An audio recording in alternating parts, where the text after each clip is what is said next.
They screamed, "You ruined our lives," when I refused to give them my inheritance money. At 70, I thought I'd seen every kind of family betrayal possible. But what I did next shocked everyone. I disappeared completely, and somehow that's exactly what saved their lives. Follow my story until the end and comment the city you're watching from so I can see how far this reaches. Before we jump back in, tell us where you're tuning in from. And if this story touches you, make sure you're subscribed, because tomorrow I've saved something extra special for you. I'm Eleanor Whitfield, and I never imagined my own grandchildren would look me in the eye and tell me I was destroying their future. Standing in my cozy living room in Maplewood Heights last September, watching my grandson Marcus pace back and forth like a caged animal, while my granddaughter Sophia sat crying into her designer handbag, I realized that everything I thought I knew about family was about to crumble. The autumn rain was beating against my windows that evening, creating a rhythm that matched the tension building in the room. My small Victorian house, the one I'd bought 30 years ago with my late husband Charles, had always been a place of warmth and safety. The walls were lined with family photographs spanning decades. Graduations, weddings, birthdays, Christmas mornings where the tree nearly touched the 9-foot ceilings.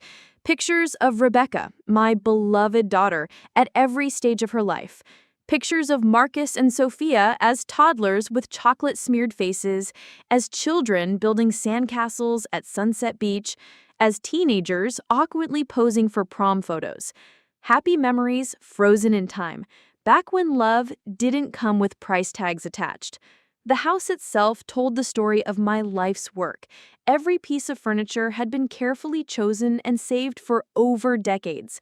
The mahogany dining set that Charles and I had purchased piece by piece over 3 years, adding one chair at a time when we could afford it.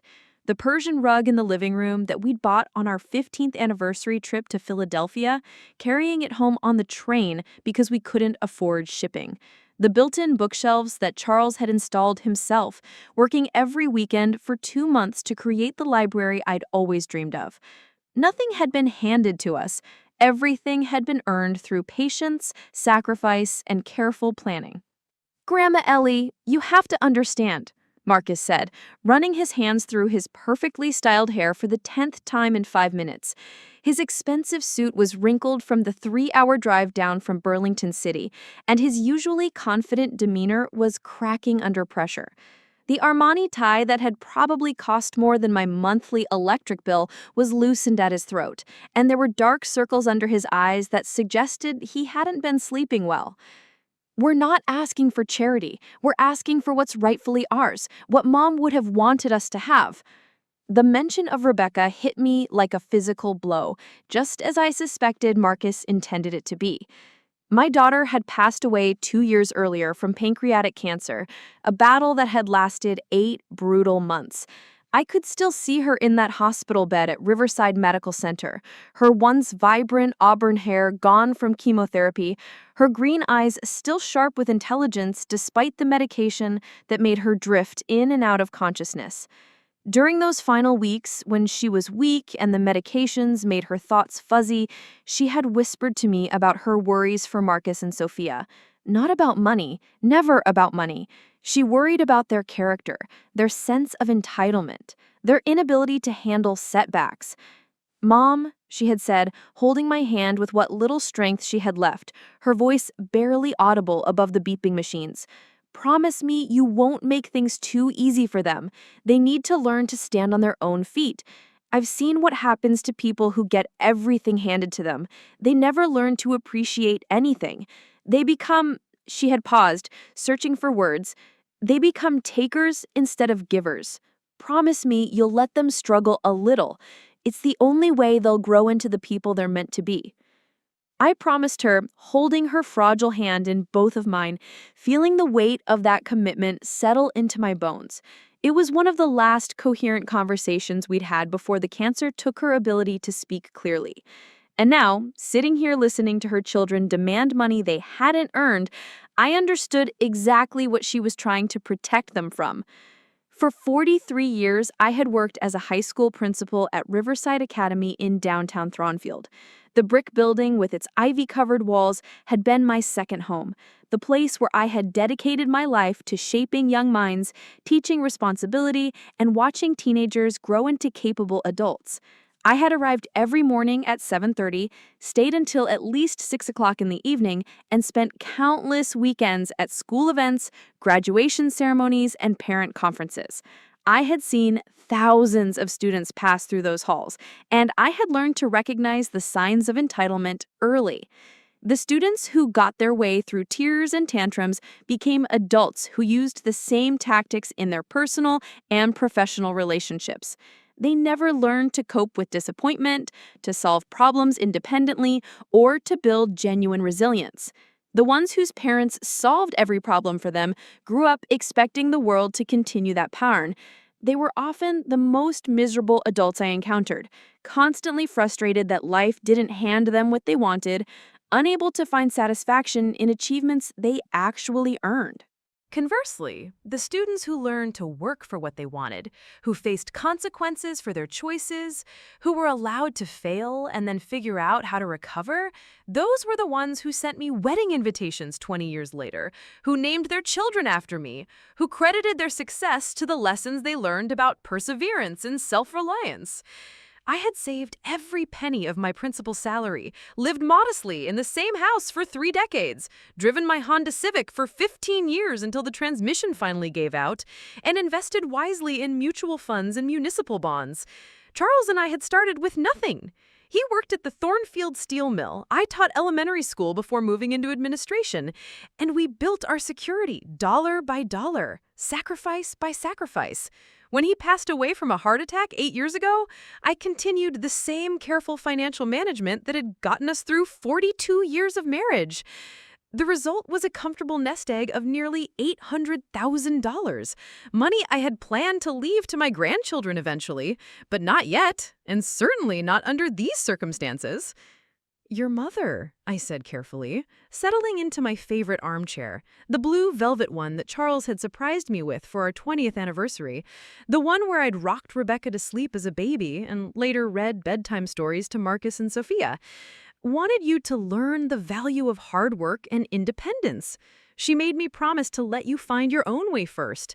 She wouldn't want you demanding money before you've even tried to solve your problems yourselves." The house felt smaller, with their anxiety filling every corner. Marcus had always been the golden child, 6 feet tall, athletic build from his college soccer days, Harvard MBA that cost his mother $180,000 in loans she'd worked extra nursing shifts to pay off. He had the kind of confidence that opened doors and impressed people at cocktail parties, the ability to walk into a room and immediately command attention.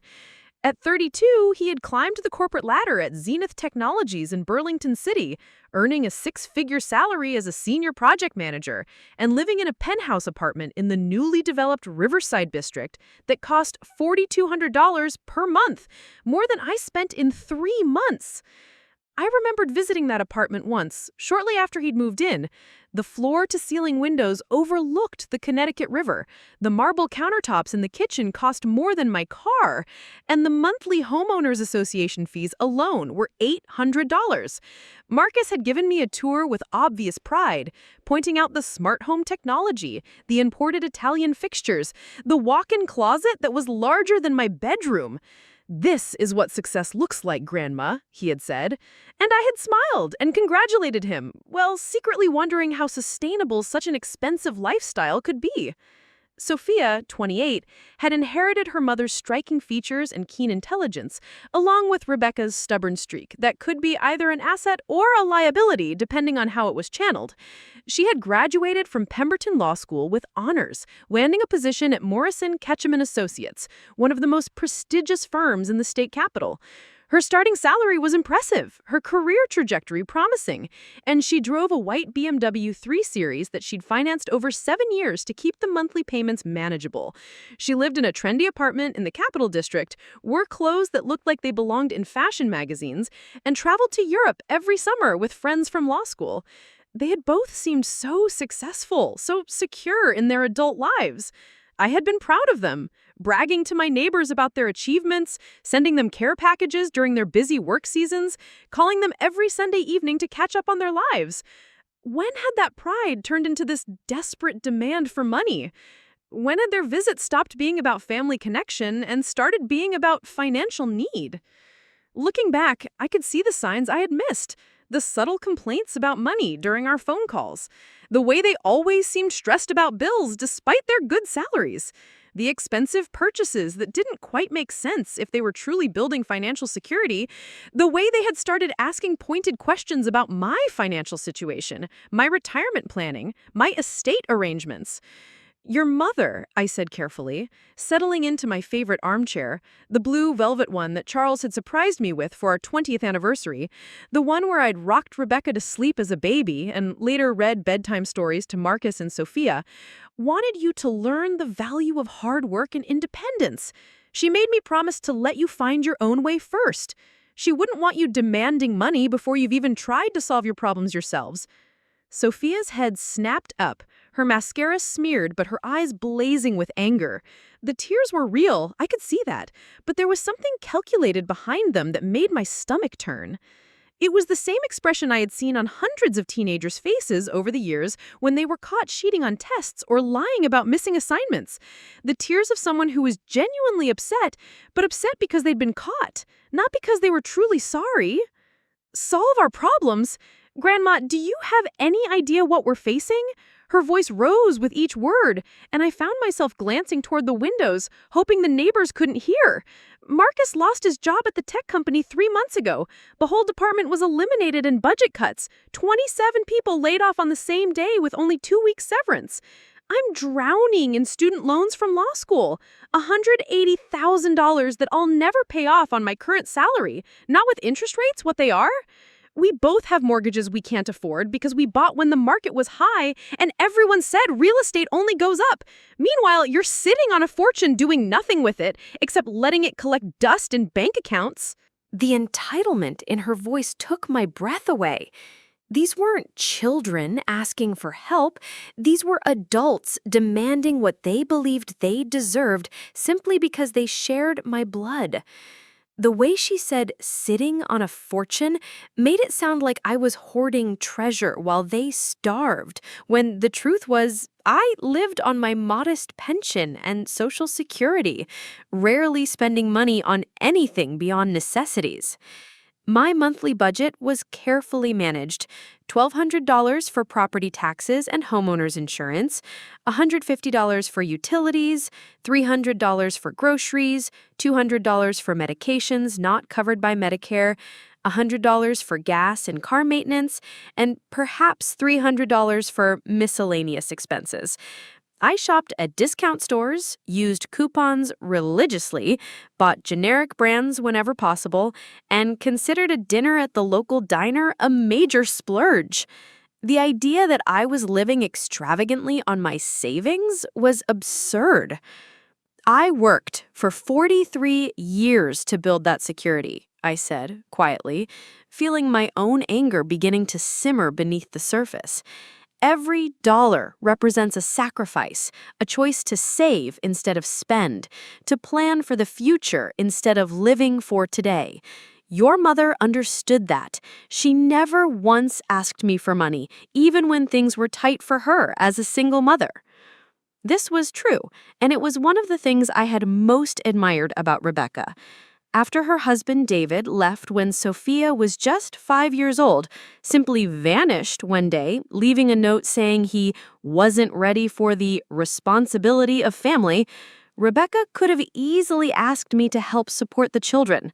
Instead, she picked up extra shifts at the hospital, moved from their suburban home to a smaller apartment closer to her work, gave up the vacations and luxury purchases she had enjoyed when David's construction business was doing well. She never once made me feel guilty for having more financial stability than she did. Never suggested that my money should solve her problems. Marcus stopped pacing and turned to face me, his expression hardening in a way that reminded me uncomfortably of his grandfather. Not Charles, but David, Rebecca's ex-husband, who had possessed the same cold calculation when he wanted something. Things are different now, Grandma. The economy is different, housing costs are different, everything costs more than it did when you were our age. You bought this house for what, $60,000? Do you know what this place would sell for today? Probably close to $400,000. We can't just work our way up like you did. The rules have changed, and we need help, real help, to get ahead. There was truth in what he said about the economy, about housing costs, about the challenges young people face today. I wasn't blind to the fact that wages hadn't kept pace with inflation, that student loans had become a crushing burden for an entire generation, that the path to middle-class stability wasn't as clear or achievable as it had been when Charles and I were starting out. But there was also an assumption in his words that made my heart ache. The assumption that I owed them a solution to every problem, that my years of sacrifice and careful planning were somehow their birthright. "Marcus," I said, trying to keep my voice steady, despite the frustration building in my chest, "when your grandfather and I bought this house, we had been saving for 6 years. We lived in a tiny apartment above Mrs. Chen's grocery store on Oak Street. Do you remember that building? It was torn down 10 years ago, but it was barely 400 square feet, with windows that didn't close properly and radiators that clanked all night long. We ate rice and beans 3 nights a week so we could put money away for a down payment. Charles worked double shifts at the steel mill, coming home covered in grime and so exhausted he could barely eat dinner before falling asleep in his chair. I cleaned offices on weekends for extra income, scrubbing floors and emptying trash cans for $2 an hour. The memories were as clear as if they had happened yesterday. I could still smell the industrial soap I used to clean those office buildings, still remember the ache in my knees from crawling around on bathroom floors, still feel the embarrassment of wearing the same 3 outfits to my teaching job because we couldn't afford a professional wardrobe. But those sacrifices had meant something. They had taught us to appreciate what we earned, to understand the real value of money, to find satisfaction in achieving goals through our own efforts. We didn't have parents who could help us with a down payment. We earned it, dollar by dollar, sacrifice by sacrifice. And you know what? We were proud of that house when we finally bought it, proud in a way that I'm not sure you can understand, because we knew exactly what it had cost us to get there. Sophia stood up abruptly, her chair scraping against my hardwood floors with a sound that made me wince. The floors were original to the house, installed in 1952, and Charles and I had refinished them ourselves over one long summer, working evenings and weekends to sand and stain every board. The scratches and wear marks told the story of our family's life. The area near the kitchen where years of cooking spills had left their mark, the place by the front door where countless feet had worn the finish thin. "That's exactly my point," she exclaimed, throwing her hands up in exasperation. "You didn't have to pay back student loans the size of a mortgage. You didn't have to compete in a job market where entry-level positions require 5 years of experience and a master's degree. You didn't have to deal with credit scores and health insurance premiums that eat up a quarter of your income, and all the financial traps that exist now. The world has changed, Grandma, and we need help adapting to it." I looked at her standing there in her designer dress, a navy blue number that I recognized from the expensive boutique downtown because I had window shopped there once and been shocked by the price tags. The simplest dresses started at $300, and the one Sophia was wearing looked considerably more expensive than that. Her handbag was leather, probably Italian, with a designer logo that I'd seen in magazines. Her shoes were the kind that fashion magazines featured, with red soles that I'd heard cost over $600. Even her jewelry, delicate gold earrings, a watch that caught the light in a way that suggested real diamonds, probably represented more money than I spent on clothes in a year. "Sophia, sweetheart," I said, as gently as I could manage, "you're wearing more money than I spend in 2 months. If you're truly struggling financially, perhaps the first step is examining your spending habits, not demanding that I fund your lifestyle." The silence that followed was deafening. Outside, the rain continued its drumbeat against the windows, but inside, the temperature seemed to drop 10 degrees. Marcus and Sophia exchanged a look that I couldn't quite read, but it made me deeply uncomfortable. There was something coordinated about it, something that suggested this conversation had been planned and rehearsed. Had they discussed strategy on the drive down from Burlington City? Had they decided in advance what arguments to use, what emotional buttons to push? The more I thought about it, the more convinced I became that this visit wasn't the spontaneous cry for help they were presenting it as. Marcus had called just 2 days ago, asking if they could come for Sunday dinner, saying they missed me and wanted to spend time together. I had been delighted, planning a special meal, buying ingredients for Sophia's favorite chocolate cake, setting the dining room table with my good china. But they had barely touched the pot roast I'd spent all morning preparing, and the cake sat untouched on the kitchen counter. This wasn't about family time. It was about money, and they had come here with a specific agenda. "It's not about lifestyle," Marcus said, finally, his voice taking on an edge I'd never heard before. There was something cold and calculated in his tone that made me sit up straighter in my chair. "It's about survival. It's about family. It's about the fact that you have money sitting there doing nothing while your grandchildren are struggling to keep their heads above water." "The money is not sitting there doing nothing," I replied, feeling my patience beginning to fray like an old rope under too much tension. "It's my retirement security. It's my insurance against medical emergencies, nursing home costs, unexpected expenses. At 70, I have to think about these things. I can't just give away my safety net because you made financial decisions that didn't work out." This was the truth that they didn't want to hear, the reality that their generation seemed determined to ignore. At my age, money wasn't just about comfort or luxury. It was about survival, dignity, independence. I had seen too many elderly people forced to move in with relatives because they hadn't saved enough, too many who had to choose between medications and groceries, too many who became burdens on their families because they hadn't planned adequately for their final years.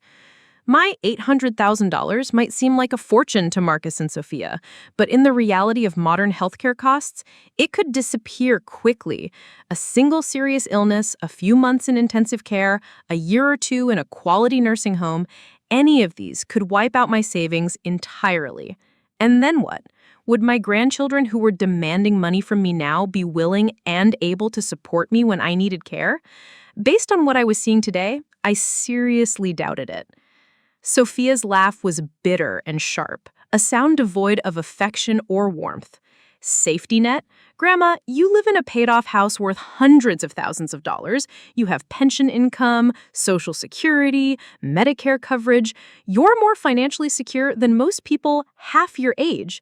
Meanwhile, Marcus is about to lose his apartment, and I'm working 60-hour weeks just to make minimum payments on everything I owe." The guilt trip was expertly delivered, I have to give her that. As a former principal, I had seen this manipulation tactic countless times. Smart students who learned exactly which emotional buttons to push to get what they wanted from parents and teachers. The tears, the desperate circumstances, the implication that helping them was not just reasonable, but morally required. It was sophisticated psychological manipulation, and if I hadn't spent decades dealing with entitled teenagers, I might have fallen for it. But I had also learned, over 4 decades of dealing with young people, that giving in to emotional manipulation only made the behavior worse. The students who got their way through tears and tantrums became adults who used the same tactics in their personal and professional relationships. They never learned to cope with disappointment, to solve problems independently, or to build genuine resilience. "I understand that you're both facing challenges," I said carefully, choosing my words like I was walking through a minefield. "But demanding money from me is not the solution. When your mother was struggling as a single parent after your father left, she never once asked me to solve her problems for her. She took extra shifts at the hospital, moved to a smaller apartment, gave up luxuries she couldn't afford. She taught you both that dignity comes from standing on your own feet, not from relying on other people's money." Marcus slammed his hand down on my coffee table, making the ceramic bowl that held my reading glasses jump and rattle. The sound was sharp and violent in the quiet room, and I felt my heart rate spike with adrenaline. In all the years I had known my grandson, through childhood tantrums and teenage mood swings, I had never seen him display this level of anger toward me. "Don't you dare compare us to Mom!" His voice was loud enough that I was certain the neighbors could hear, despite the rain pattering against the windows. She had options we don't have. She had a nursing degree and guaranteed employment. She didn't have crushing student debt. She didn't have to deal with an economy where good jobs disappear overnight and housing costs eat up 70% of your income. The anger in his voice was shocking, but it was the disrespect that truly hurt. This was the same grandson who used to spend summers with me, helping in my garden, learning to identify different types of flowers and vegetables. The boy who would sit on the kitchen counter while I cooked, asking endless questions about family history and listening to stories about his mother's childhood. The teenager who had fallen asleep on my couch during movie nights, his head on my shoulder, completely trusting and content. When had he learned to speak to me like I was an obstacle, rather than someone who loved him? "Marcus," I said firmly, using the authoritative tone I had perfected during my years dealing with disruptive students, "I will not be spoken to that way in my own home. Lower your voice and remember who you're talking to." Instead of apologizing, instead of showing even the slightest bit of remorse for his outburst, he laughed, a sound devoid of humor or affection. It was a cold, calculating laugh that sent chills down my spine and made me wonder if I was looking at a stranger wearing my grandson's face. Who I'm talking to? I'm talking to someone who claims to love her family but won't lift a finger to help when we're desperate. I'm talking to someone who's going to let her grandchildren lose everything they've worked for because she's too selfish to share money she can't even spend in her lifetime. The words hit me like physical blows, each one carefully chosen to inflict maximum damage. Selfish. That's what my own grandson thought of me. The woman who had babysat them countless weekends so Rebecca could work extra shifts to pay off her student loans. The woman who had attended every school play, every graduation, every important moment in their lives, sitting in auditoriums and gymnasiums for hours to show my support. The woman who had paid for family vacations when money was tight, who had bought them cars for their 16th birthdays, who had contributed to their college fund when she could barely afford it. But those memories seemed to count for nothing now. All that mattered was what I could give them today, right now, to solve the problems they had created for themselves through poor financial planning and unrealistic lifestyle expectations. Sophia sat back down, her tears flowing freely now. But I noticed she was careful not to let them smudge her makeup too badly. Even in her emotional distress, she was calculating the visual impact of her appearance. "Grandma, please, we're not asking for all of it, just enough to get back on our feet, maybe $200,000 each. That would pay off my student loans and give Marcus a cushion while he looks for new work. It would change our lives, and you'd still have $400,000 left, more money than you could possibly need." $200,000 each. $400,000 total. Half of everything I had worked my entire life to accumulate. Money that represented 43 years of careful budgeting, smart investing, and living below my means. Money that was supposed to last me through whatever health challenges lay ahead, whatever emergencies might arise in my final years. The casual way she threw around these enormous figures told me everything I needed to know about how they viewed money, not as something earned through sacrifice and hard work, but as something that should flow freely to whoever needed it most. They had no concept of what $400,000 represented in terms of my security, my independence, my ability to maintain my dignity as I aged. "And what happens when that money is gone?" I asked quietly, my voice steady despite the storm of emotions raging inside me. "What happens when you face the next financial crisis, the next job loss, the next unexpected expense? Do you come back and ask for more? Do I become your personal bank account for the rest of my life?" "That won't happen," Marcus said quickly, but his eyes didn't meet mine when he spoke. It was the same evasive look I had seen on hundreds of students' faces when they were making promises they had no intention of keeping. "This is a one-time thing. We just need help getting over this rough patch, and then we'll be fine." I had heard those exact words before, many times, in my office at Riverside Academy. Students who swore they would never cheat again if I just didn't call their parents this one time. Parents who promised their children would never miss another assignment if I just gave them one more extension. The pattern was always the same: crisis, pleading, promises, temporary relief, and then the next crisis arriving right on schedule. People who hadn't learned to live within their means, who hadn't developed the discipline to make hard choices and stick to budgets, didn't suddenly acquire those skills just because someone bailed them out of their immediate problems. If anything, the bailout reinforced their belief that they didn't need to change their behavior because someone would always be there to rescue them. But I wasn't prepared for what came next. What they were about to demand from me would change everything between us forever, and set in motion events that would ultimately prove that sometimes the kindest thing you can do for people you love is to refuse to enable their worst instincts. The storm outside was getting worse, wind rattling the windows and sending leaves swirling past the glass. Inside my warm, comfortable home, the sanctuary that Charles and I had built together through decades of hard work, I had the distinct feeling that the storm brewing in my living room was just beginning. "Grandma?" Sophia said, her voice taking on a tone I had never heard before. Cold, calculating, almost threatening. The tears had stopped, and her expression had hardened into something that made my blood run cold. "You need to understand something. We're not just asking anymore, we're telling you. This family has been built on your money for years, and we deserve our fair share. If you don't give it to us willingly, we'll find other ways to get what's rightfully ours." The mask had finally slipped completely. The tears, the pleas, the appeals to family loyalty, all of it had been performance art, a carefully orchestrated manipulation designed to part me from my life savings. And now that the soft approach had failed, they were showing me their true faces, revealing the cold calculation that had been lurking beneath the surface all along. I sat there, in my blue velvet chair, looking at these two young adults who shared my blood, but seemed to have inherited none of my values, and realized that the family I thought I knew was an illusion. The grandchildren I had loved and supported and worried about had been replaced by strangers who saw me as nothing more than an ATM with a pulse. The storm was indeed just beginning, and before it was over, everything would change. For all of us.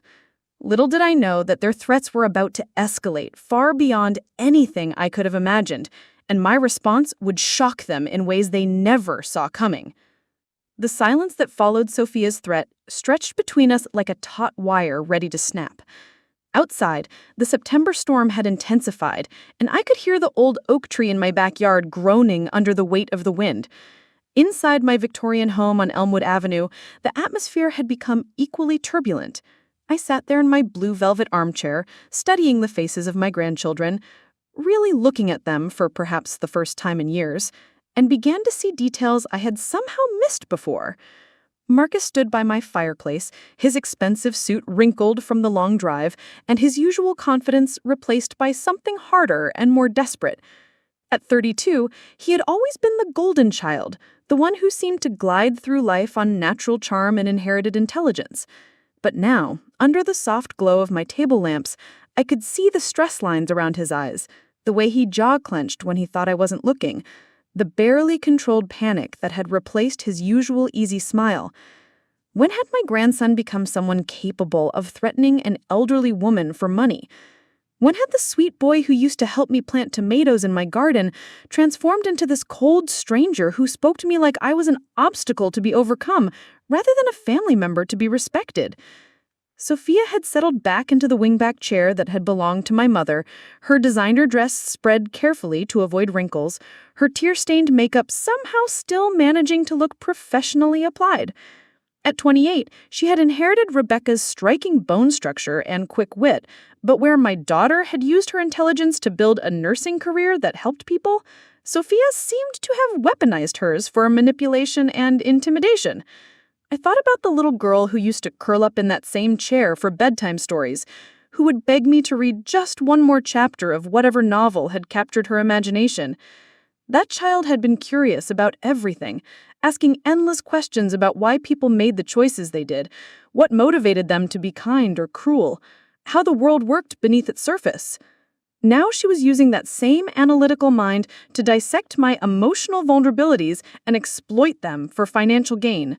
Let me make sure I understand you correctly, I said finally, my voice calmer than I felt. After 4 decades of dealing with difficult teenagers, I had learned that the most effective response to threats was often quiet dignity rather than emotional reaction. You're telling me that if I don't voluntarily give you $400,000 of my life savings, you'll find other ways to take it from me? Marcus had the grace to look uncomfortable, shifting his weight from foot to foot like a schoolboy caught in a lie. But Sophia held my gaze steadily, her green eyes, so much like her mother's, yet somehow completely different in their coldness, showing no remorse whatsoever. "We're saying that family takes care of family," she replied smoothly, her voice taking on the practiced cadence of someone accustomed to making legal arguments. "We're saying that hoarding money while your grandchildren struggle is morally wrong. We're saying that Mom would have wanted you to help us, and if you can't see that, then maybe we need to explore other options." Other options. The phrase hung in the air like a veiled threat, and I found myself wondering exactly what they had in mind. Were they planning to challenge my mental competency? File some sort of legal action? Simply wear me down with repeated visits and escalating emotional pressure until I capitulated? I had seen this pattern before, unfortunately. During my years as principal at Riverside Academy, I had encountered families where children had learned to manipulate elderly grandparents for money. It usually started with requests for help with legitimate expenses, tuition, car repairs, medical bills, but gradually escalated to demands for larger and larger sums. The elderly family members, isolated and desperate to maintain connection with younger relatives, would often give in to keep the peace, only to find that their generosity was seen as weakness, and the demands never stopped. "Tell me about these other options," I said quietly. "I'd like to understand exactly what you're considering." Marcus shot a warning glance at his sister, but Sophia was already committed to her course of action. The careful mask of the grieving granddaughter had been discarded entirely, replaced by the calculating expression of someone who viewed our conversation as a negotiation to be won rather than a family discussion to be navigated with love and respect. "Well," she said, settling back in her chair, with the confidence of someone who believed they held all the cards, "there are legal considerations.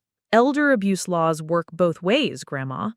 If family members are being denied reasonable support while an elderly person hoards resources, that can be considered financial abuse of the family system. There are ways to petition for guardianship, especially if there are concerns about mental capacity or decision-making ability." The casual way she mentioned guardianship made my blood run cold. I had seen what happened to elderly people who lost control of their finances to family members who claimed to have their best interests at heart. They became prisoners in their own lives, reduced to asking permission for every purchase, every decision, every attempt to maintain their independence and dignity. "Are you threatening to have me declared incompetent?" I asked, my voice steady despite the fear that was beginning to build in my chest.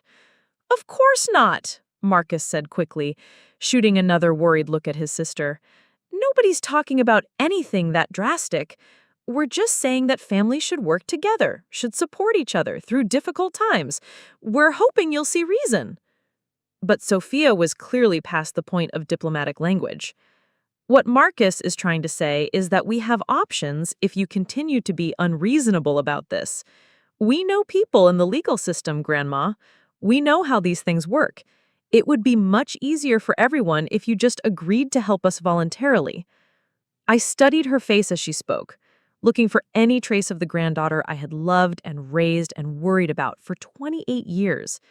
Instead, I saw a stranger who was calmly discussing the legal mechanisms by which she might strip me of my autonomy and independence.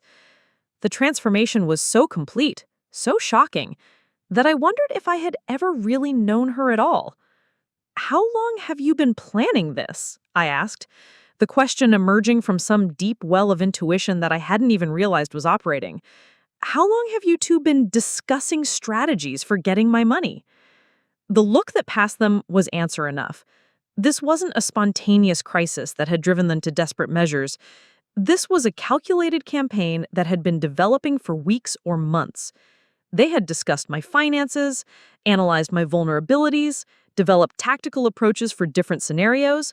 I wasn't their grandmother in this conversation.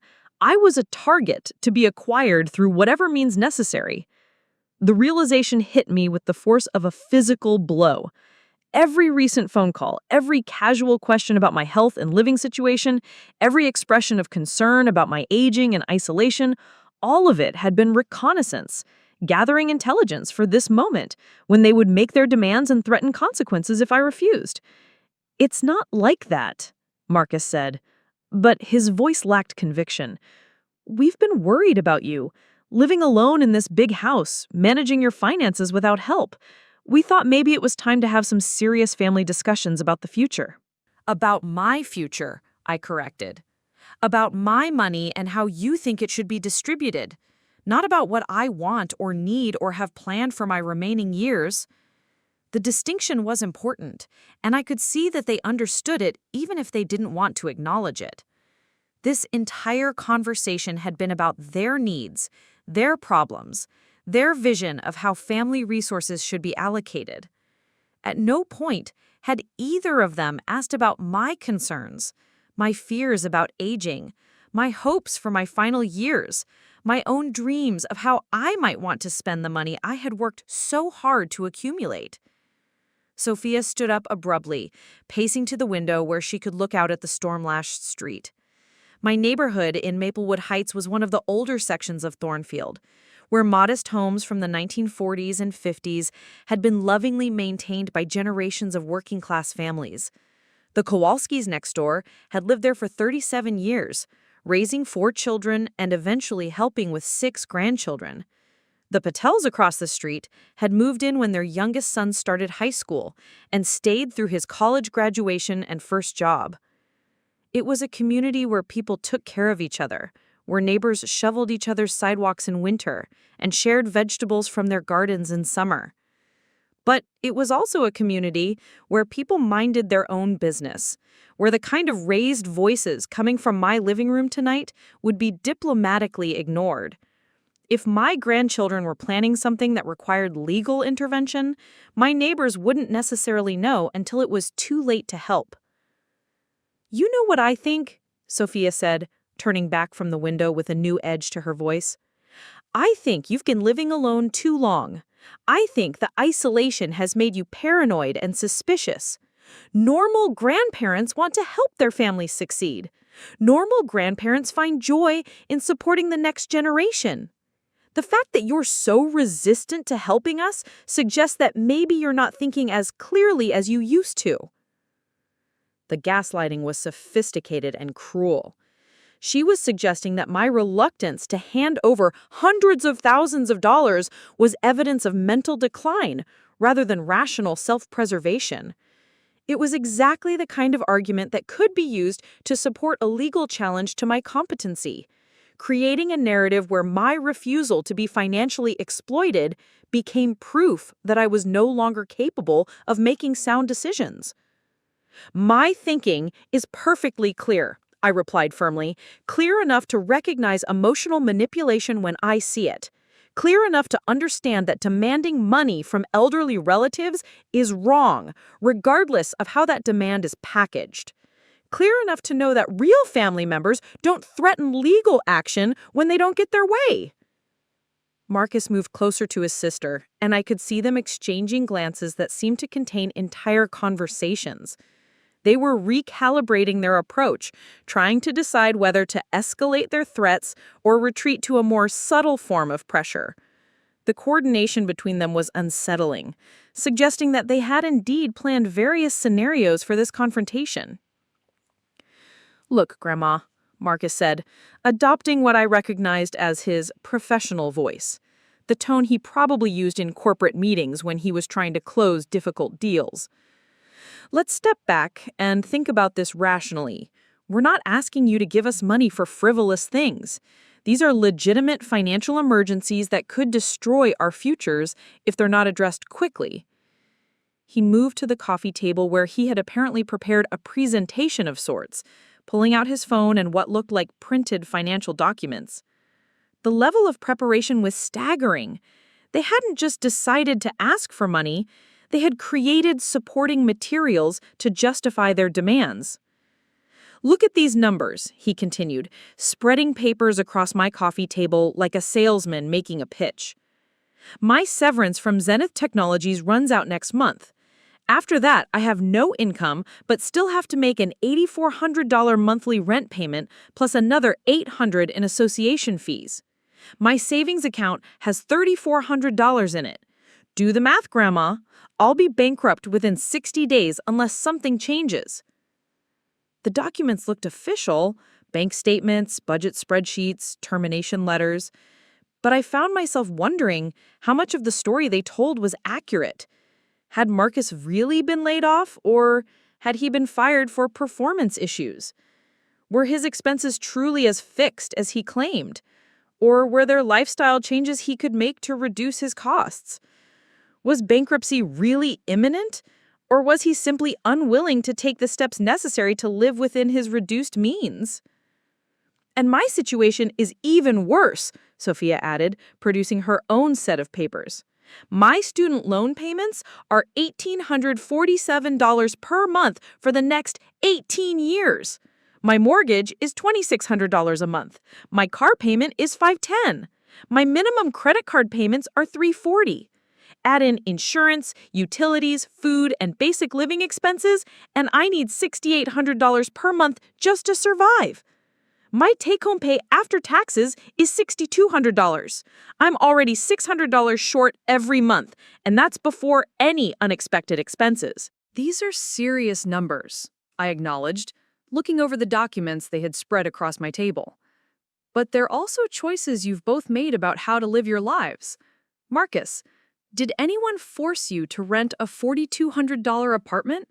Sophia, did someone require you to buy a house with a $2,600 mortgage payment? The question hung in the air, and I could see that it had hit home. Both of my grandchildren were living significantly above their means, making lifestyle choices that prioritized appearance and status over financial security. They had built their lives on the assumption that their high incomes would continue indefinitely, without considering what would happen if circumstances changed. "It's not that simple," Sophia protested. "In my profession, appearance matters. I can't show up to court or client meetings looking like I shop at discount stores. I need to project success and competence, which means living in the right neighborhood, driving the right car, wearing the right clothes. It's an investment in my career." "And my apartment isn't just about luxury," Marcus added. "It's about networking, about maintaining the connections that lead to job opportunities. The people I need to know live in buildings like mine, attend events in neighborhoods like mine. Moving to some cheap apartment in the suburbs would isolate me from the professional community I need to rebuild my career." Their justifications revealed everything I needed to know about their values and priorities. They had chosen to prioritize image over substance, spending over saving, short-term gratification over long-term security. They had built their lives on borrowed money and borrowed time, always assuming that someone else, their employers, their family, their grandmother, would step in to solve any problems that arose. "Do you hear yourselves?" I asked quietly. "You're telling me that you need to spend money you don't have to impress people who don't care about you? And that your grandmother should sacrifice her financial security to enable this charade?" "It's not a charade," Sophia snapped. her professional composure finally cracking. "It's reality. It's how the modern world works. You can't succeed if you don't play by the rules, and the rules require a certain level of financial investment in your image and lifestyle." "The rules," I repeated slowly. "Whose rules? Who decided that you needed to spend $4,200 per month on rent? Who determined that a $2,600 mortgage was reasonable on your salary? Who required you to buy clothes that cost more than most people make in a week?" They had no answer for that, because the truth was that they had made these choices themselves, prioritizing luxury and status over security and responsibility.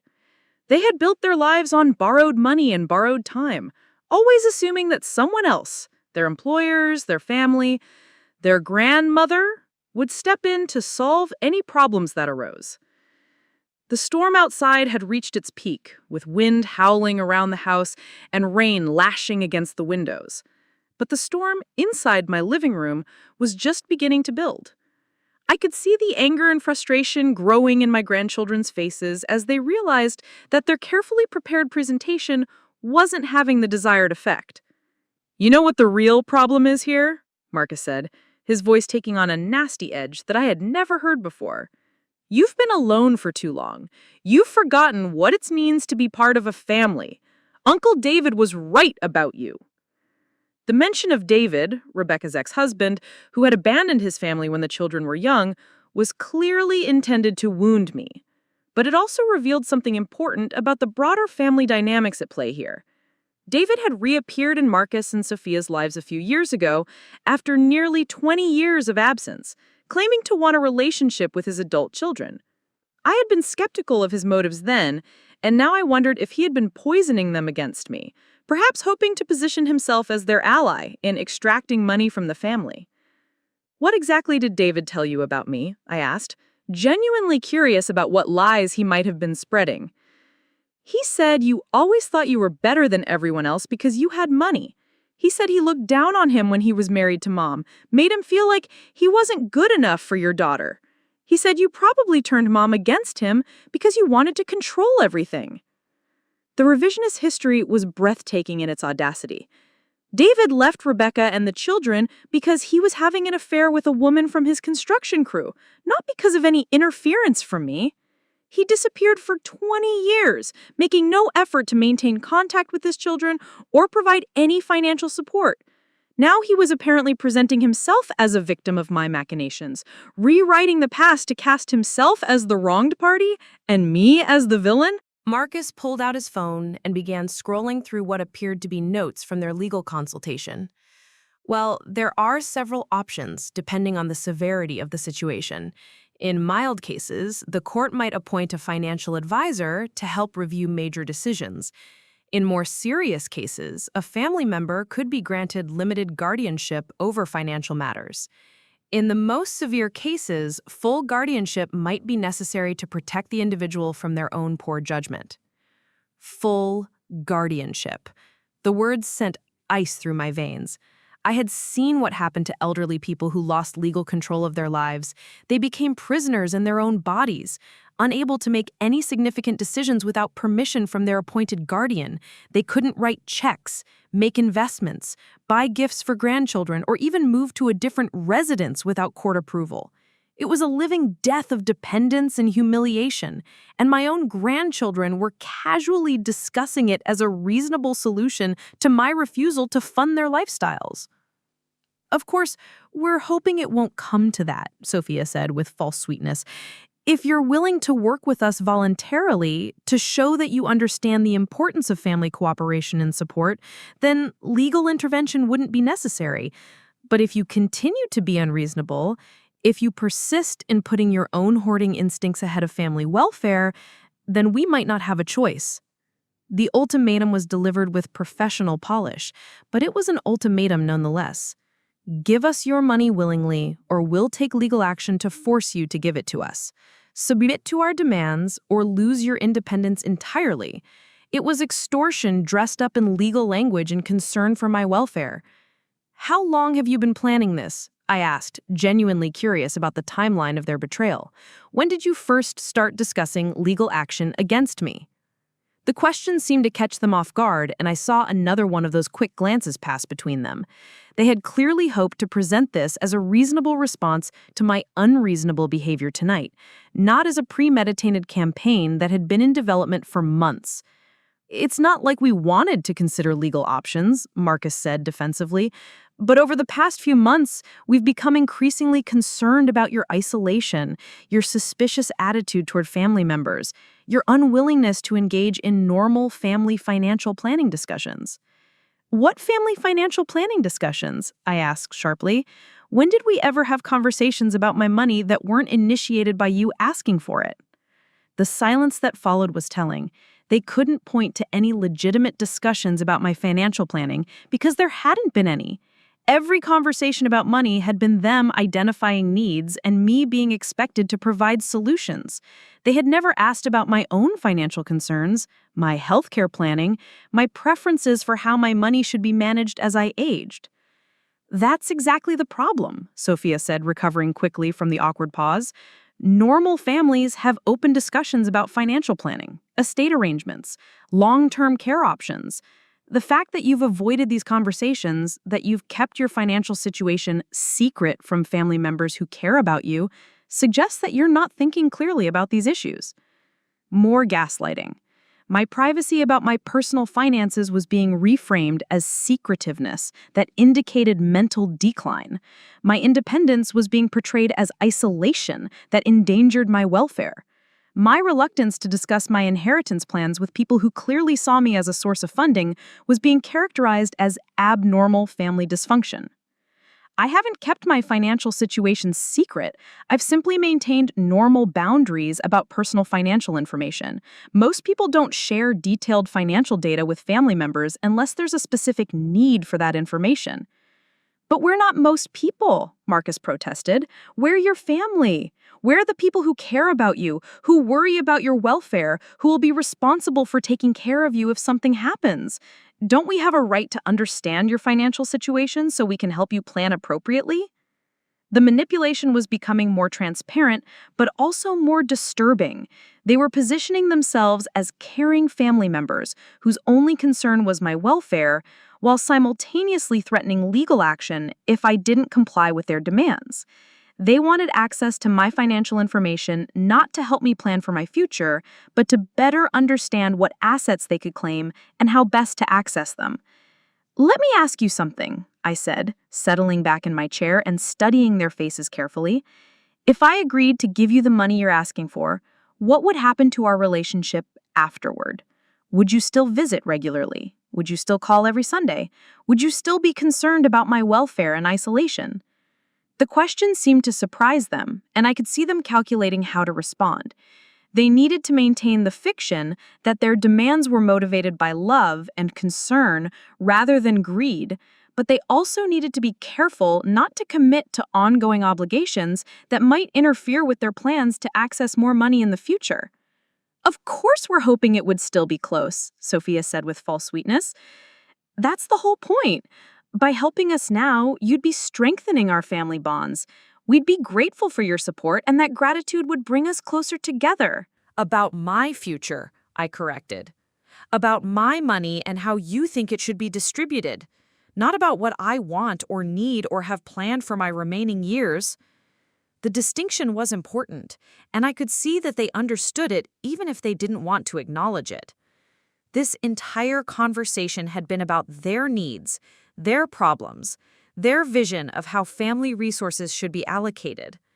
At no point had either of them asked about my concerns, my fears about aging, my hopes for my final years, my own dreams of how I might want to spend the money I had worked so hard to accumulate. Sophia stood up abruptly, pacing to the window where she could look out at the storm-lashed street. My neighborhood in Maplewood Heights was one of the older sections of Thornfield, where modest homes from the 1940s and 50s had been lovingly maintained by generations of working-class families. The Kowalskis next door had lived there for 37 years, raising 4 children and eventually helping with 6 grandchildren. The Patels across the street had moved in when their youngest son started high school and stayed through his college graduation and first job. It was a community where people took care of each other, where neighbors shoveled each other's sidewalks in winter and shared vegetables from their gardens in summer. But it was also a community where people minded their own business, where the kind of raised voices coming from my living room tonight would be diplomatically ignored. If my grandchildren were planning something that required legal intervention, my neighbors wouldn't necessarily know until it was too late to help. "You know what I think?" Sophia said, turning back from the window with a new edge to her voice. "I think you've been living alone too long. I think the isolation has made you paranoid and suspicious. Normal grandparents want to help their families succeed. Normal grandparents find joy in supporting the next generation. The fact that you're so resistant to helping us suggests that maybe you're not thinking as clearly as you used to." The gaslighting was sophisticated and cruel. She was suggesting that my reluctance to hand over hundreds of thousands of dollars was evidence of mental decline rather than rational self-preservation. It was exactly the kind of argument that could be used to support a legal challenge to my competency, creating a narrative where my refusal to be financially exploited became proof that I was no longer capable of making sound decisions. "My thinking is perfectly clear," I replied firmly, "clear enough to recognize emotional manipulation when I see it. Clear enough to understand that demanding money from elderly relatives is wrong, regardless of how that demand is packaged. Clear enough to know that real family members don't threaten legal action when they don't get their way." Marcus moved closer to his sister, and I could see them exchanging glances that seemed to contain entire conversations. They were recalibrating their approach, trying to decide whether to escalate their threats or retreat to a more subtle form of pressure. The coordination between them was unsettling, suggesting that they had indeed planned various scenarios for this confrontation.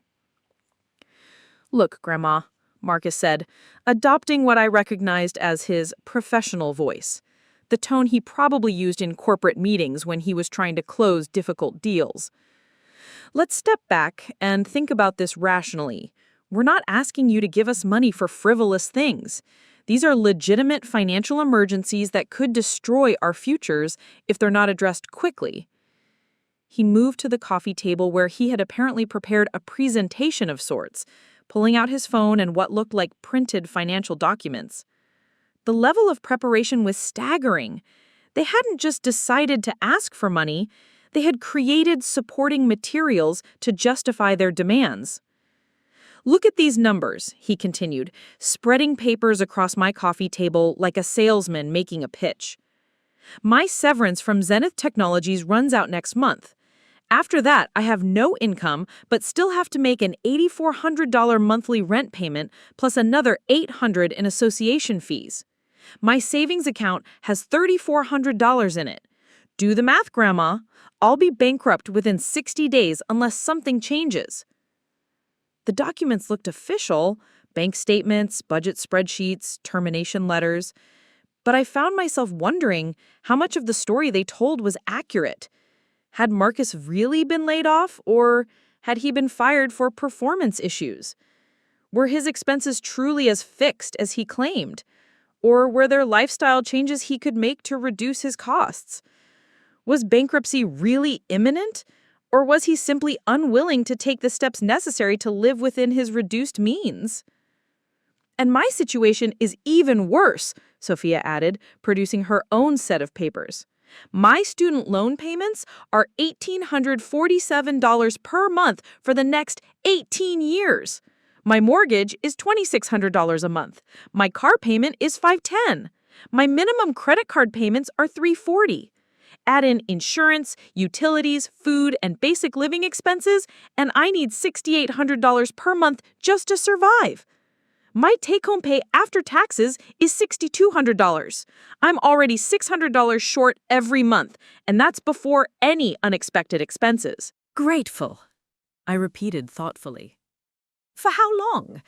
If I give you $200,000 each today, how long would that gratitude last? A year? 5 years? What happens when you face your next financial crisis? What happens when Marcus loses another job, or Sophia decides she needs a more expensive house? Do I get another visit like this one, with more demands and more threats if I refuse? Again, they exchanged glances, and I could see that I was asking questions they hadn't adequately prepared for. Their plans seemed to focus on getting immediate access to my money, not on managing a long-term relationship with the source of that money. "That's not how family works," Marcus said, but his voice lacked conviction. "Family members help each other through difficult times. If we needed help again in the future, yes, we'd probably come to you. That's what families do." "So this wouldn't be a one-time transaction," I clarified. "You're not asking for help getting back on your feet so you can become financially independent. You're asking to become permanent dependents who can return for more money whenever you need it?" The bluntness of my question seemed to anger them, and I could see their careful facade beginning to crack. They hadn't expected me to dissect their motivations so systematically, and they were struggling to maintain their narrative of family concern while making demands that were clearly about ongoing financial access. "You're twisting everything we're saying," Sophia snapped, her professional composure finally slipping. "We're not asking to become dependents. We're asking for help during a temporary crisis. The fact that you're making it sound like some kind of permanent arrangement shows exactly the kind of paranoid thinking that concerns us." And there it was, the circular logic that made their position unassailable in their own minds. Any resistance to their demands was evidence of paranoid thinking. Any questions about their motivations proved that I was becoming suspicious and unreasonable. Any attempt to maintain boundaries around my money demonstrated that I needed their help managing my affairs. "Let me tell you what I think is really happening here," I said, deciding it was time to stop playing defense and start asking the hard questions. "I think David has been coaching you on how to approach me about money. I think he's convinced you that I owe you something because of what happened with your mother's marriage 20 years ago. I think this whole conversation has been scripted and rehearsed with backup plans for different scenarios depending on how I responded." The accuracy of my assessment was written clearly on their faces. Marcus looked shocked that I had connected the dots so quickly, while Sophia's expression hardened into something cold and calculating. "Dad didn't coach us," Marcus protested, but the denial was weak and unconvincing. "He just helped us understand some family dynamics that we hadn't been aware of before." "What family dynamics? What exactly did David tell you about your childhood that made you think threatening your grandmother was an appropriate way to solve your financial problems?" Sophia stood up abruptly, pacing to the window again where she could avoid my direct gaze. "He helped us understand that you've always been controlling, that you've always used money to manipulate family relationships. He said you made Mom feel guilty for accepting help when we were kids, that you held your financial support over her head like a weapon." The lies were breathtaking in their audacity, but they explained so much about how my grandchildren had arrived at this point. David had spent months or years systematically poisoning them against me, rewriting their childhood memories and family history to cast me as the villain in their story. He had convinced them that I owed them money as restitution for past wrongs, that taking my assets would be an act of justice rather than theft. "Your mother never asked me for money," I said firmly.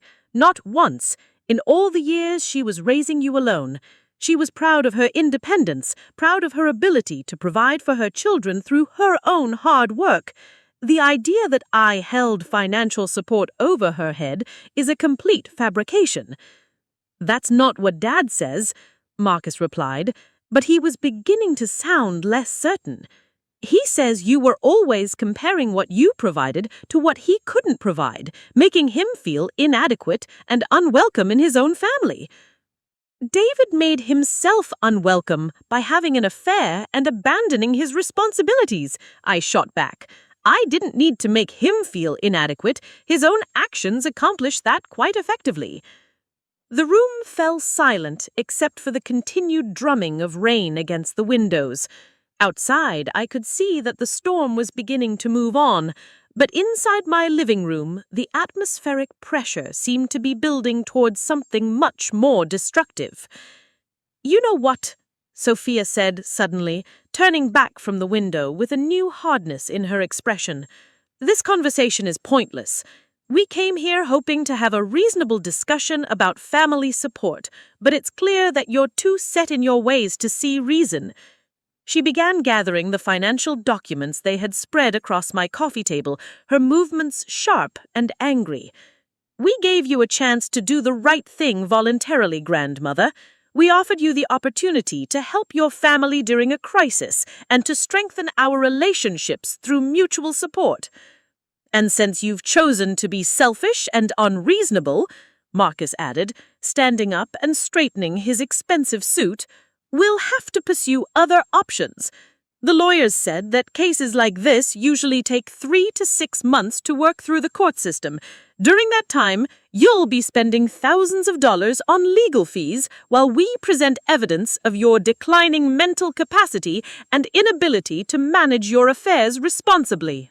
The threat was delivered with cold calculation, designed to make me understand that resisting their demands would be both expensive and ultimately futile. They were betting that the prospect of a prolonged legal battle would frighten me into compliance. "We've documented tonight's conversation," Sophia added, holding up her phone.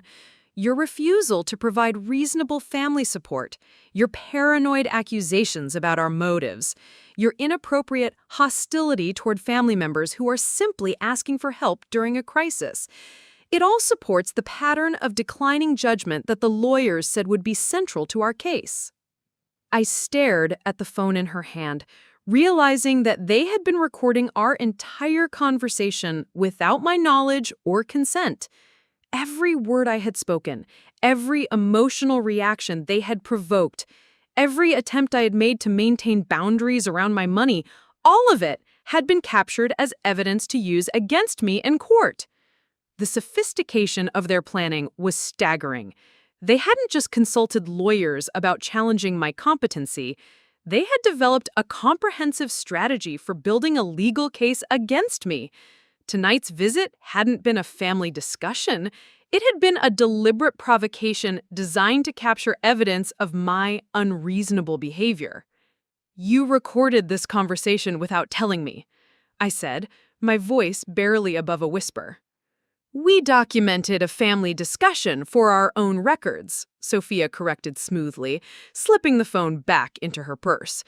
"Your refusal to provide reasonable family support, your paranoid accusations about our motives, your inappropriate hostility toward family members who are simply asking for help during a crisis, it all supports the pattern of declining judgment that the lawyers said would be central to our case." The casual way she dismissed my privacy concerns was perhaps the most chilling aspect of the entire evening. They had violated my trust, invaded my home under false pretenses, and secretly recorded a conversation designed to entrap me, and they saw nothing wrong with any of it because their financial needs justified whatever tactics were necessary to meet them. "I think we're done here," Marcus said, moving toward the front hallway where they had left their coats. "We'll be in touch through our lawyers from now on. Maybe having professional mediation will help you understand the seriousness of your situation." They were leaving, but not in defeat. They were leaving because they had accomplished what they came for. They had my refusal on record, they had documented my unreasonable behavior, and they had delivered their ultimatum about legal consequences. In their minds, they had won this round and were now moving on to the next stage of their campaign. "Before you go," I said quietly, "I want you to understand something. I know exactly what you're doing, and I know exactly why you're doing it. David has convinced you that I owe you money, that taking my assets would be justified payback for imaginary wrongs from the past. He's taught you to see me as an obstacle to your financial success, rather than as a family member who deserves respect and dignity. I stood up slowly, feeling every one of my 70 years in my aching joints, but also feeling a strength and clarity that had been building throughout our conversation. But you've made one critical error in your calculations. You've assumed that I'm a helpless old woman who can be bullied and manipulated because I'm afraid of being alone. You've forgotten that I spent 43 years dealing with entitled teenagers who thought they could pressure and manipulate their way to whatever they wanted. Marcus paused in the hallway, turning back, with an expression of irritation. Is there a point to this speech, Grandma? The point, I said calmly, is that you're about to learn something very important about consequences. You've declared war on someone who has more experience with manipulative tactics than you realize, and you've seriously underestimated what I'm capable of when my independence and dignity are threatened. She laughed, but it was a nervous sound that suggested she wasn't as confident as she wanted to appear. What are you going to do? Call the police? Tell them your grandchildren asked you for money? This is a family matter, Grandma, and the courts will see it that way.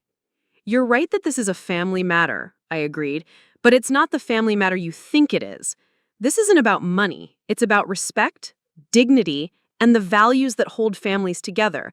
And you're about to discover that when you attack those things, there are consequences you haven't anticipated. They left without another word, walking out into the storm with their threats and ultimatums and secret recordings. I watched from my front window as they got into Marcus's BMW and drove away into the night, their taillights disappearing around the corner of Elmwood Avenue. But as I stood there in my empty house, listening to the rain gradually diminish and feeling the tension slowly drain from my shoulders, I realized that something fundamental had changed. The family I thought I knew was gone, replaced by strangers who saw me as a resource to be exploited rather than a person to be loved. They had made their choice, and now it was time for me to make mine. But first, I needed to understand exactly what I was dealing with, and that meant making some phone calls of my own. The real battle was just beginning, and I intended to be ready for it. The house felt different after Marcus and Sophia left. The silence wasn't peaceful. It was charged with the electricity of a storm that had passed but left destruction in its wake. I stood at my front window for a long time, watching the rain taper off and the streetlights illuminate the puddles on Elmwood Avenue. My neighbors' houses glowed warmly in the darkness, filled with families who probably took for granted that their children loved them unconditionally. But I couldn't afford such illusions anymore. In the space of 3 hours, my grandchildren had revealed themselves to be calculating predators who saw me as nothing more than an aging obstacle between them and my life savings. They had consulted lawyers, planned legal strategies, and secretly recorded our conversation to build a case for stripping me of my independence. Worst of all, they had done it all while claiming to act out of love and concern for my welfare. As the adrenaline from our confrontation began to fade, I felt something I hadn't experienced in years, a cold, crystalline clarity about what needed to be done. They had declared war on my autonomy and dignity, betting that I was too old, too isolated, and too attached to family connections to fight back effectively. They were about to learn how wrong they were. I walked to my kitchen and put the kettle on for tea, needing the familiar ritual to help me think clearly about my next steps. The financial documents they had spread across my coffee table were still there, evidence of their calculated approach to emotional manipulation. But as I reviewed their numbers more carefully, I began to see something they probably hadn't intended to reveal. Marcus's severance package from Zenith Technologies was larger than he had indicated. According to the termination letter he had shown me, he was entitled to 6 months of continued salary plus benefits, not the 2 months he had claimed. His savings account showed $3,400, but there was also a 401k account with over $85,000 that he had conveniently failed to mention. Most telling of all, his expensive Burlington City apartment lease had a termination clause that would allow him to break it with 60 days' notice and a penalty equal to 2 months' rent, far less catastrophic than the bankruptcy he claimed was imminent. Sophia's financial documents were equally misleading. Her student loan payments of $1,847 per month were based on a standard 10-year repayment plan, but as a lawyer, she was certainly aware of income-driven repayment options that could reduce her monthly obligations by hundreds of dollars. Her mortgage papers showed that she had put down only 3% when buying her house, meaning she had virtually no equity, but also that she could walk away from the property without losing a significant investment. Her credit card debt was substantial, but a closer look at the statements revealed that most of it had been accumulated in the past 6 months on luxury purchases, jewelry, designer clothes, expensive vacations, rather than emergency expenses. They weren't facing financial ruin. They were facing the consequences of living beyond their means and making poor financial choices, and they wanted me to bail them out rather than make the difficult adjustments that responsible adults make when their circumstances change. More importantly, they had lied to me about their situations, manipulating the numbers to make their circumstances seem more desperate than they actually were. The deception was comprehensive and calculated, confirming that this entire evening had been a carefully orchestrated performance designed to extract money from a vulnerable elderly relative. But their strategy had a fatal flaw. They had underestimated their target. I spent the next hour making a series of phone calls, starting with my own attorney. Margaret Chen had been my lawyer for 15 years, handling my will, estate planning, and various real estate matters. She was also one of the few people who knew the full extent of my financial situation and my plans for distributing my assets after my death. "Eleanor," Margaret said when I reached her at home, "it's quite late. Is everything all right?" "I'm afraid not," I replied, settling into my comfortable chair with my tea. "I've just had a very disturbing visit from my grandchildren, and I need some legal advice about protecting myself from what appears to be a coordinated campaign to access my money through intimidation and possible guardianship proceedings." The conversation that followed was both enlightening and reassuring.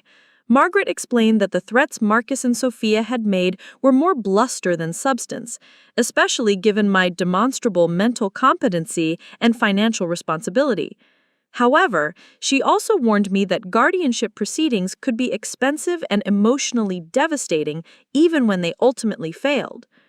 The best defense, she advised, is documentation of your mental acuity and evidence of the true motivations behind any challenge to your competency. If you can demonstrate that this is about greed rather than concern for your welfare, any reasonable judge will dismiss their case quickly. "I may have some help with that," I told her, thinking about the secret recording they had made.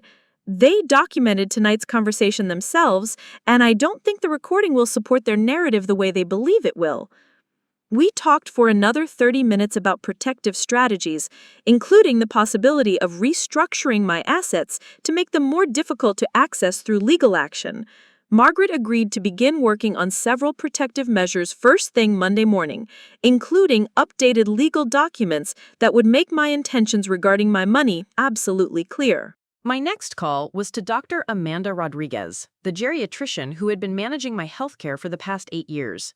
Amanda was not only my doctor, but had become something of a friend, someone who understood the challenges facing elderly people trying to maintain their independence in a world that often saw aging as synonymous with incompetence. "I need a favor, Amanda," I said when I reached her. "I may need comprehensive documentation of my mental and physical health, possibly for legal purposes. Can you fit me in for a complete evaluation this week?" "Of course," she replied without hesitation. "Can you tell me what's going on?" I gave her a brief overview of the evening's events, and her reaction was both supportive and unsurprising. As a geriatrician, she had seen financial abuse of elderly patients many times, and she knew exactly what kind of documentation would be most effective in protecting me from spurious competency challenges. I'll schedule you for a comprehensive cognitive assessment, including memory testing, decision-making evaluation, and mental status examination, she said. I'll also document your current medications, physical health status, and living situation. If anyone tries to claim you're not competent to manage your own affairs, we'll have recent, thorough medical evidence to the contrary. My third call was to Janet Morrison, the principal who had succeeded me at Riverside Academy. Janet and I had maintained a friendship over the years, and she had often asked my advice about dealing with difficult students and manipulative parents. Tonight, I needed her perspective on the psychological tactics my grandchildren had employed. "Eleanor," she said after I had described the evening's events, "what you are describing sounds exactly like the kind of systematic manipulation we see from students who have learned to use emotional pressure and threats to get what they want from authority figures. The difference is that your grandchildren have adult resources and legal knowledge that make their tactics more sophisticated." "That's exactly what I was thinking," I replied. "The question is, how do I respond in a way that stops the manipulation without destroying any possibility of rebuilding a healthy relationship in the future?" "In my experience," Janet said thoughtfully, "the only effective response to this kind of manipulation is to refuse to engage with it on their terms. You can't reason with people who are committed to seeing you as the villain in their story. You have to change the dynamic entirely, force them to confront the consequences of their choices without your intervention or support." We talked for another 20 minutes about strategies for dealing with manipulative behavior, and by the time I hung up, I had a much clearer picture of what needed to happen next. My final call was to my financial advisor, Robert Kim, who managed my investment portfolio and had helped me build the financial security that my grandchildren now wanted to claim. Robert's office had secure communication systems that would allow him to implement changes to my accounts even over the weekend if necessary. "I need to make some immediate changes to my financial arrangements," I told him. "I have reason to believe that family members may attempt to gain unauthorized access to my accounts, and I want to ensure that my assets are protected." Robert had dealt with similar situations before, and he knew exactly what steps to take. We spent an hour going through my accounts, adding additional security measures, updating beneficiary information, and creating new documentation that would make my intentions regarding my money absolutely clear. "Eleanor," he said as we concluded our conversation, "I want you to know that based on our years of working together, I would testify without hesitation that you are one of the most financially responsible and mentally sharp clients I have. If anyone tries to claim you're not competent to manage your own affairs, they'll have to contend with detailed records of your careful, intelligent financial planning." By 3 in the morning, I had created a comprehensive defense against my grandchildren's threatened legal action. More importantly, I had begun to formulate a plan that would address the real problem: their fundamental misunderstanding of how the world worked and their belief that other people owed them solutions to problems of their own making. I didn't sleep much that night, but it wasn't because of anxiety or fear. Instead, I lay in bed thinking about the conversation I had just had with the 2 young people I had once loved more than life itself, trying to understand how they had become so lost, so entitled, so willing to hurt someone who cared about them in pursuit of money they hadn't earned. The next morning brought a beautiful Sunday, the kind of crisp autumn day that made Maplewood Heights look like a postcard. I dressed carefully in one of my better outfits, not for any particular event, but because I wanted to feel strong and confident for what I was about to do. At precisely 9 o'clock, I began implementing the plan I had developed during my sleepless night. My first stop was the Thornfield Community Bank, where I had maintained accounts for over 30 years. Despite it being Sunday, the bank manager, Thomas Walsh, had agreed to meet me for an emergency consultation. "Mrs. Whitfield," Thomas said as he let me into the bank through a side entrance, "Margaret Chen called me early this morning and explained the situation. I want you to know that we take financial security very seriously, especially when it involves potential elder abuse." We spent an hour reviewing my accounts and implementing additional security measures. By the time we finished, Access to my money required multiple forms of identification: verbal verification of personal information that only I would know, and a special code word that would need to be provided for any transaction over $1,000. If anyone tries to access your accounts claiming to have power of attorney or guardianship papers, Thomas assured me, will require verification through our legal department before processing any transactions. That will give you time to contest any fraudulent claims. My next stop was the county courthouse, where I met with a notary public to execute several new legal documents that Margaret had prepared overnight. These included an updated will that made my intentions regarding my assets absolutely clear, a living will that specified my healthcare preferences, and a power of attorney document that designated Margaret as my representative for any legal matters. These documents, Margaret explained as I signed them, make it clear that you are mentally competent and that any claims to the contrary are without merit. They also ensure that if you ever do need assistance managing your affairs, it will be provided by someone you trust rather than family members who may have conflicting interests.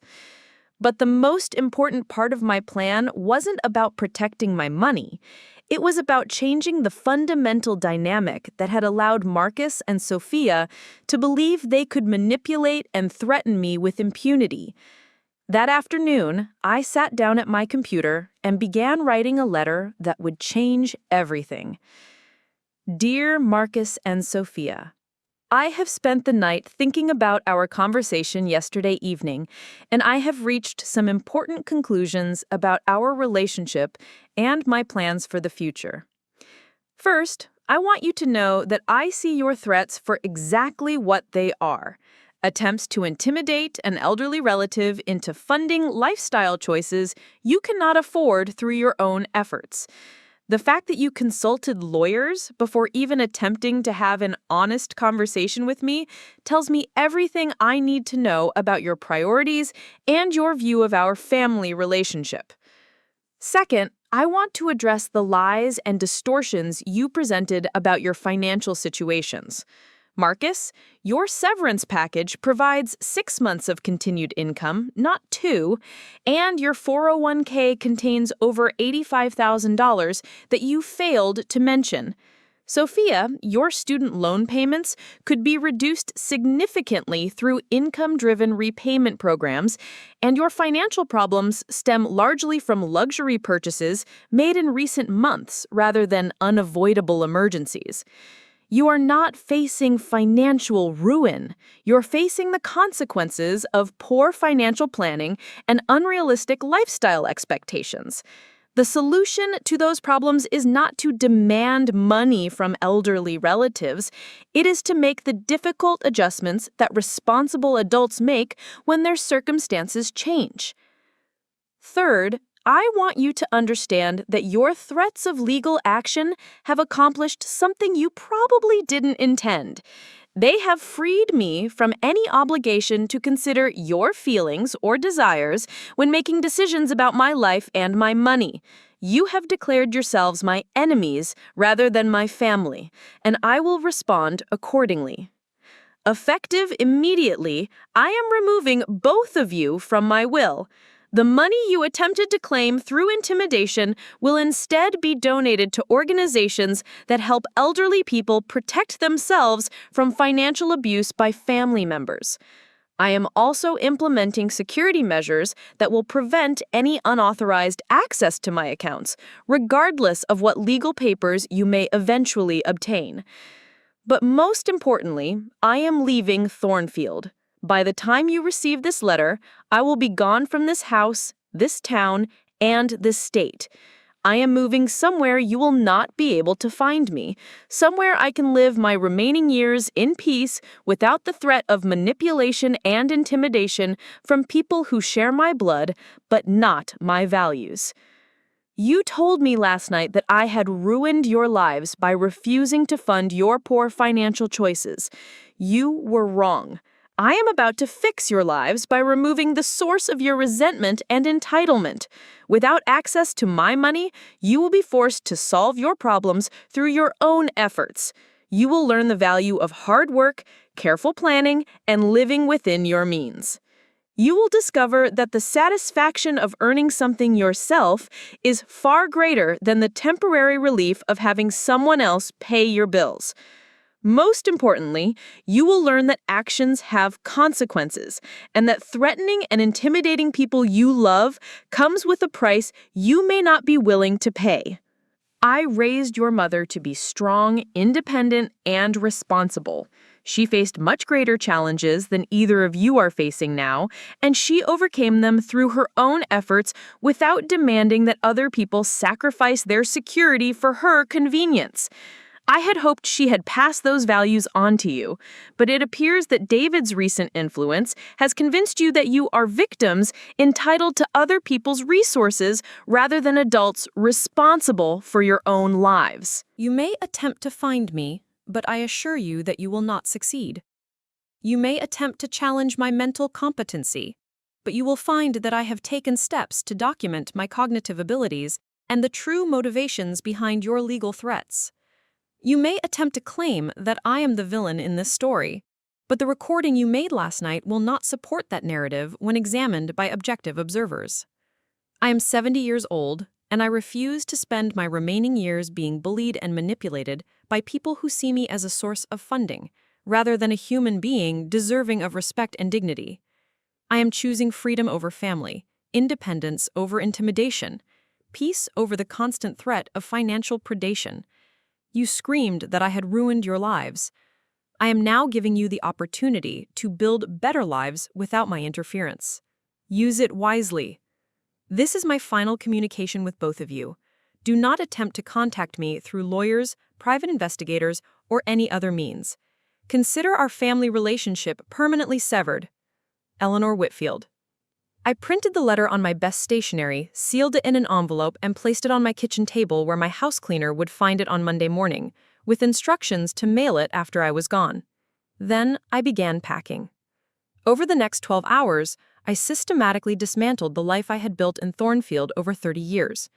I packed 2 suitcases with clothes and personal items, boxed up the photographs and mementos that mattered most to me, and arranged for a moving company to collect my furniture and ship it to a storage facility in another state. I had already chosen my destination, a retirement community in Santa Fe, New Mexico, where an old colleague from my teaching days had moved several years earlier. It was far enough from Vermont that my grandchildren would have difficulty finding me, but more importantly, it was a place where I could start fresh, build new friendships, and live without the constant threat of manipulation and intimidation. Monday morning found me at the Thornfield train station with my luggage, ready to begin the next chapter of my life. As the train pulled away from the platform, carrying me away from the only home I had known for 3 decades, I felt something I hadn't expected: relief.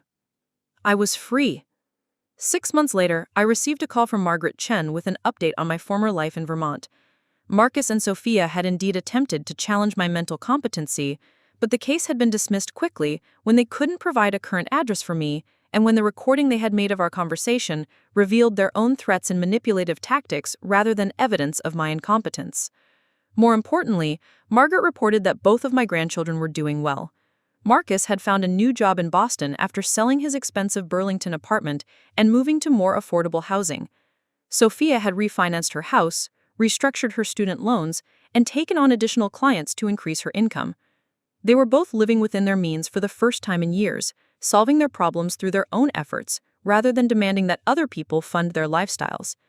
They're angry with you, Margaret told me, but they're also proving that they're capable of much more than they believed when they thought you would always be there to bail them out. I had indeed fixed their lives by leaving forever. Without access to my money, they had been forced to become the responsible, independent adults their mother had tried to raise them to be.